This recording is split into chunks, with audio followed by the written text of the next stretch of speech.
សួស្តីអ្នកទាំងអស់គ្នាខ្ញុំម៉ាឡា welcome មកវីដេអូ vlog ថ្មីខ្លីរបស់ខ្ញុំទៀតហើយថ្ងៃនេះដែរប្រធានបទរបស់យើងនឹងនិយាយអំពីរបៀបធ្វើឲ្យខ្លួនឯងមានសុវត្ថិភាពក្នុងពេលដែលយើងធ្វើដំណើរកម្សាន្តតែម្នាក់ឯងយើងដឹងហើយថាការធ្វើដំណើរម្នាក់ឯងគឺផ្ដល់បទពិសោធន៍ដ៏អស្ចារ្យឲ្យយើងជាច្រើនប៉ុន្តែទន្ទឹមនឹងហ្នឹងក៏យើងត្រូវប្រកាសចិត្តថាយើងត្រូវសុវត្ថិភាពមកផ្ទះវិញដែរ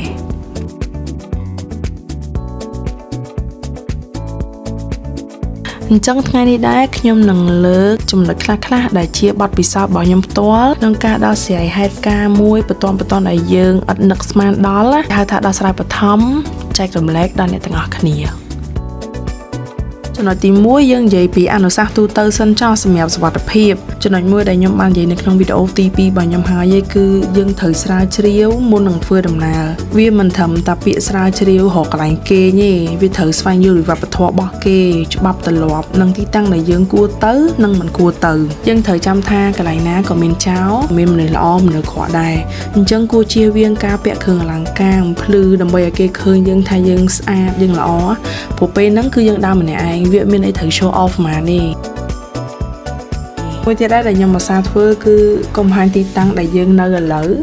នឹងផុសនៅពេលតែមួយយល់ទេអ្នកទាំងអស់គ្នាមានន័យថាផុសថ្ងៃហ្នឹង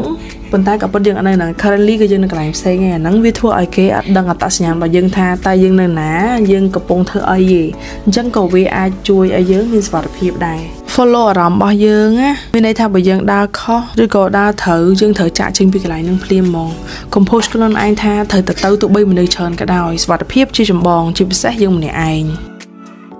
ចំណុចមួយទៀតអាសាលឺគេនិយាយថានៅបារាំងអសុវត្ថិភាព especially នៅម្ដុំទេសចរក៏មានជនបោកប្រាស់ច្រើនដែរអ្នកទាំងអស់គ្នាត្រូវចាំអញ្ចឹងអ្វីដែលយើងត្រូវធ្វើទី1គឺតាក់ស៊ីបន្លំយើងហៅតាម app ទៅ it's better choice ហើយយើង save money បានច្រើនទៀតជាពិសេសសុវត្ថិភាពរបស់យើងហ្មង all information យើងគឺ in app tracking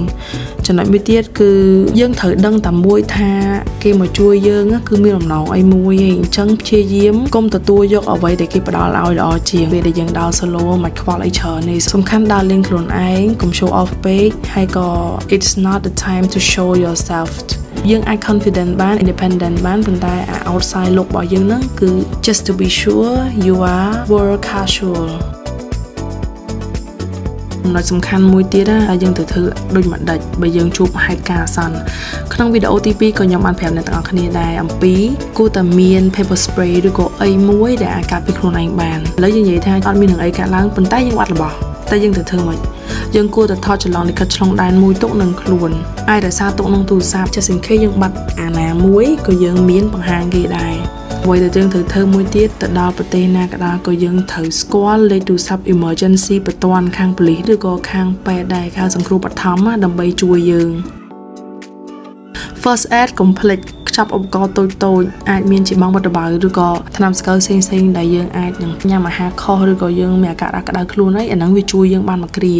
កុំភ្លេចមួយទៀតអ្នកទាំងអស់គ្នាទាញយក Google Map offline ហើយនឹង Google Translate ព្រោះអីទៅប្រទេសខ្លះគេអាចនិយាយភាសាអង់គ្លេសតែបើប៉ះចំទៅវៀតណាមឬក៏ទៅជប៉ុនពាក្យតិចដែលគេប្រើភាសាអង់គ្លេសអញ្ចឹងយើងគួរតែមាន Google Translate បកជាជំនួយការរបស់យើង